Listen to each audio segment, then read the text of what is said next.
Tapi bagi orang lain, itu bisa jadi hal yang mengubah hidup mereka. Dan yang paling tak terduga adalah, kebaikan itu bisa kembali kepada kita di saat kita paling membutuhkannya. Inilah kisahku. Tahun 2013. Aku masih mahasiswa tingkat akhir di Jakarta. Hidup pas-pasan, ngekos kecil, dan kerja sambilan sebagai ojek freelance.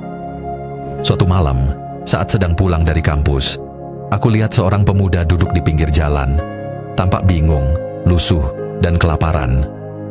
Dia bilang, namanya Rudi, berasal dari luar kota. Dompet dan tasnya hilang, HP mati, dan dia nggak punya siapa-siapa di Jakarta. Banyak orang lalu lalang malam itu, tapi tak satu pun yang berhenti. Entah kenapa, aku merasa terpanggil. Aku ajak dia makan di warung nasi Padang dekat kos. Aku bayarkan makanannya, dan kasih sedikit uang untuk ongkos pulang. Rudi menangis. Dia nggak percaya ada orang yang masih mau nolong tanpa pamrih. "Bang, suatu hari, saya pasti balas kebaikan ini," katanya. Aku hanya tertawa dan bilang, "Nggak usah mikir balasan. Tolong orang itu nggak rugi kok." Keesokan harinya, dia benar-benar pamit dan pergi. Setelah itu, aku nggak pernah dengar kabarnya lagi. Dan jujur, aku juga lupa soal kejadian itu. Waktu berlalu. Aku lulus kuliah, kerja di perusahaan swasta, menikah, punya anak 1, tapi hidup nggak selalu mulus.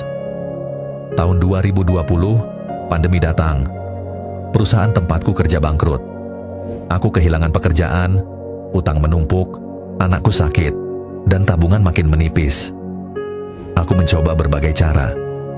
Lamar sana-sini, buka usaha kecil, tapi semuanya mentok.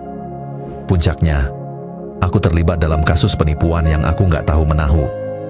Aku hanya jadi korban salah paham, tapi aku terancam masuk penjara. Saat itu aku benar-benar hancur, nggak ada harapan, nggak ada jalan keluar. Hingga suatu hari, seorang pria datang ke rumahku, pakai jas rapi, mobil bagus, dan senyum ramah. Dia menatapku dan berkata, "Masih ingat saya? Saya Rudi, orang yang Mas tolong dulu waktu di Jakarta." Aku terdiam, mataku berkaca-kaca. Rudi, pria yang pernah aku bantu makan, kini berdiri di depanku sebagai seorang pengusaha sukses. Dia bilang, setelah kejadian malam itu, hidupnya berubah total.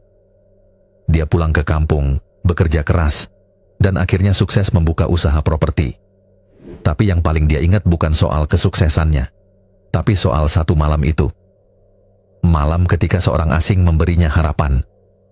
Rudi akhirnya membantuku. Ia memanggil pengacara terbaiknya untuk menyelesaikan kasusku. Semua bukti diselidiki ulang, dan akhirnya aku dinilai tidak bersalah. Bukan cuman itu. Rudi juga membantuku bangkit lagi. Dia tawarkan aku bekerja di salah satu perusahaannya, dan bantu lunasi sebagian utangku. Tolonglah orang lain. Bukan karena mereka lemah, tapi karena kita tahu rasanya saat tak punya siapa-siapa. Dan siapa tahu, kebaikan kecil itu akan jadi penyelamatmu kelak. Terima kasih sudah menonton kisah ini. Jangan lupa like, komen, dan share. Siapa tahu ada orang di luar sana yang sedang butuh harapan. Sampai jumpa di kisah inspiratif berikutnya.